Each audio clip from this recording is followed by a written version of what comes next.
Vous écoutez le Flash Actu issu de l'épisode S309 du podcast Faut pas pousser les ISO, diffusé le jeudi 25 novembre 2021.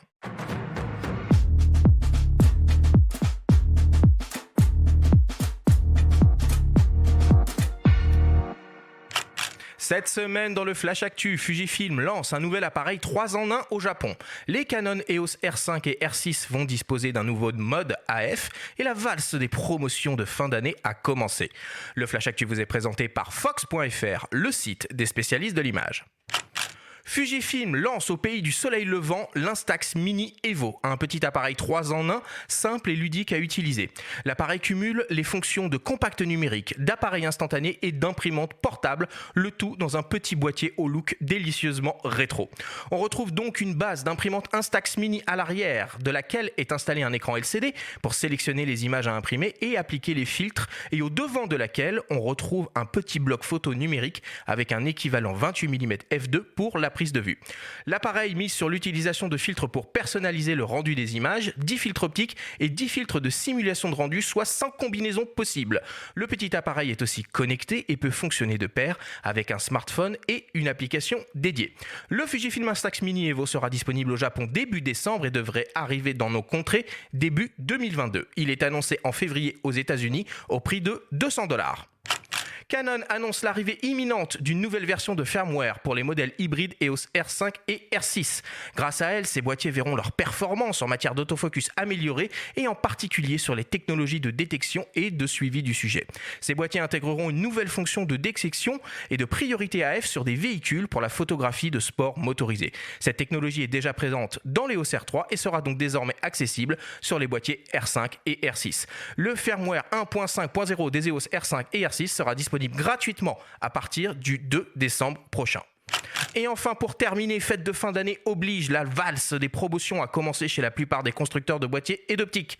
Sony propose par exemple des offres de remise jusqu'à 250 € jusqu'à la fin du mois de novembre sur l'Alpha 7 III nu ou en kit et une garantie 5 ans offerte. Panasonic propose jusqu'à la fin de l'année pour sa part jusqu'à 400 € de remise sur ses kits Lumix S5. Canon propose jusqu'à 300 € de remise sur certains modèles EOS R. Nikon jusqu'à 200 € de remise sur une sélection de boîtiers et d'objectifs. Et Tamron jusqu'à 200 € sur une sélection d'objectifs en monture Sony E.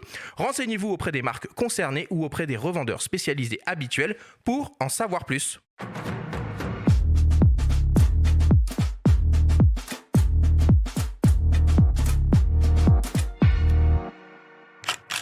Voilà pour l'actu, ça se calme, hein, les annonces de nouveaux produits, Benjamin. Ouais, ça se calme, mais tu disais en introduction, est-ce qu'on va parler des appareils antérieurs à 2021? La réponse est oui, et les mises à jour de firmware, ils sont pour beaucoup, donc c'est toujours une bonne nouvelle. C'est ça, c'est-à-dire que les mises à jour de firmware maintenant apportent réellement de nouvelles features au boîtier, quoi. Il y en a qui sont meilleurs élèves que d'autres. Canon nous a pas habitués sur les réflexes à le faire. Ils avaient promis de le faire. Moi, j'ai rencontré un ingénieur il y a 2 ans sur Feu, le salon de la photo. Peut-être que ça reviendra, mais en attendant, il n'y en a plus, donc voilà. Ils avaient promis qu'ils le feraient sur les hybrides. Ils le font, c'est timide, mais c'est bien. C'est bien parce que ça permet de garder ses boîtiers plus longtemps et de leur donner une réelle seconde vie. On en reparlera au cours de l'émission. Il y a des boîtiers qui datent un peu, mais qui sont toujours d'actualité grâce à ça. Donc c'est toujours une bonne initiative. Louis, tu as vu ce nouveau petit Instax Fuji, alors qui n'est pas encore annoncé en Europe et particulièrement en France, mais ce qui se positionne sur le haut de gamme de la série Instax. Vous avez testé tous les Instax possibles et imaginables au numérique. C'est des produits qui plaisent ?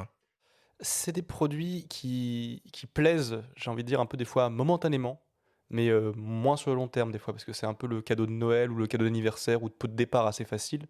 Sauf que du coup, derrière, quand il faut investir dans les papiers en plus, ça revient vite cher et souvent les gens, à passer 1 ou 2 recharges, ils oublient un petit peu. Après, le format imprimante portable en plus, où on peut imprimer des photos de qualité censément un peu meilleure que celle qu'on prend avec l'Instax, ça peut peut-être pousser les gens à se dire, bon, finalement, j'ai un peu le meilleur des deux mondes, donc je peux faire des photos à la volée et en plus, je peux imprimer celles que j'ai faites avec mon smartphone ou avec un autre appareil.